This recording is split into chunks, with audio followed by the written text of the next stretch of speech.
राधे कृष्ण दोस्तों। एक बार एक राजा की सभा में एक चंदन के बहुत बड़े व्यापारी ने प्रवेश किया। राजा की दृष्टि उस पर पड़ी तो उसे देखते ही अचानक उनके मन में विचार आया कि कुछ ऐसा किया जाए ताकि इस व्यापारी की सारी संपत्ति राजकोष में जमा कर दी जाए। व्यापारी जब तक वहां रहा, राजा का मन रह रहकर उसकी संपत्ति को हड़प लेने का करता। कुछ देर बाद व्यापारी चला गया। उसके जाने के बाद राजा को अपने राज्य के ही एक निवासी के लिए आए ऐसे विचारों के लिए बड़ा खेद होने लगा। राजा ने सोचा कि मैं तो प्रजा के साथ न्यायप्रिय रहता हूँ, फिर आज मेरे मन में ऐसा क्लूषित विचार क्यों आया। उन्होंने अपने मंत्री से सारी बात बताकर समाधान पूछा। मंत्री ने कहा, इसका उत्तर देने के लिए आप मुझे कुछ समय दें। राजा मान गए। मंत्री विलक्षण बुद्धि का था। वह इधर उधर की सोच विचार में समय न खोकर सीधा व्यापारी से मैत्री गांठने पहुंचा। व्यापारी से मित्रता करने के बाद उसने पूछा, मित्र, तुम चिंतित क्यों हो? भारी मुनाफे वाले चंदन का व्यापार करते हो, फिर चिंता कैसी? व्यापारी बोला, मेरे पास उत्तम कोटि के चंदन का बड़ा भंडार जमा हो गया है। चंदन से भरी गाड़ियां लेकर अनेक शहरों के चक्कर लगाए, पर नहीं बिक रहा है। बहुत धन इसमें फंसा पड़ा है। अब नुकसान के बचने का कोई उपाय नहीं है।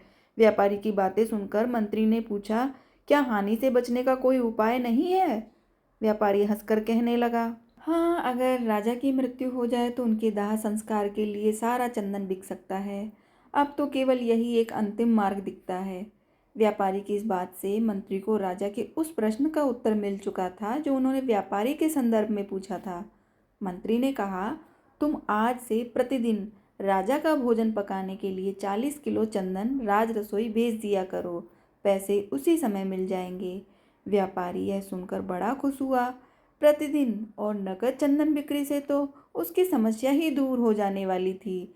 वह मन ही मन राजा के दीर्घायु होने की कामना करने लगा ताकि राजा की रसोई के लिए चंदन लंबे समय तक बेचता रहे।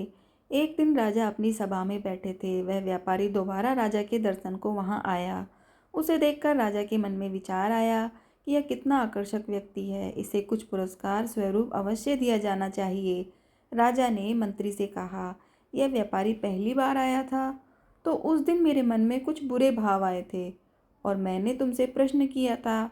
आज इसे देखकर मेरे मन के भाव बदल गए। इसे दूसरी बार देखकर मेरे मन में इतना परिवर्तन कैसे हो गया? मंत्री ने उत्तर देते हुए कहा, महाराज, मैं आपके दोनों ही प्रश्नों का उत्तर आज दे रहा हूँ। यह जब पहली बार आया था तब यह आपकी मृत्यु की कामना रखता था और अब यह आपके लंबे जीवन की कामना करता रहता है। इसलिए आपके मन में इसके प्रति दो तरह की भावनाओं ने जन्म लिया है।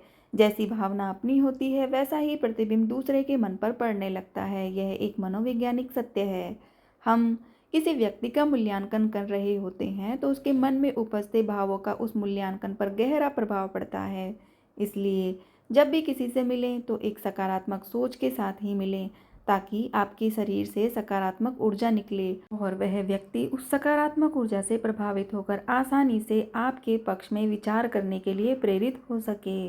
जय श्री राधे कृष्ण दोस्तों।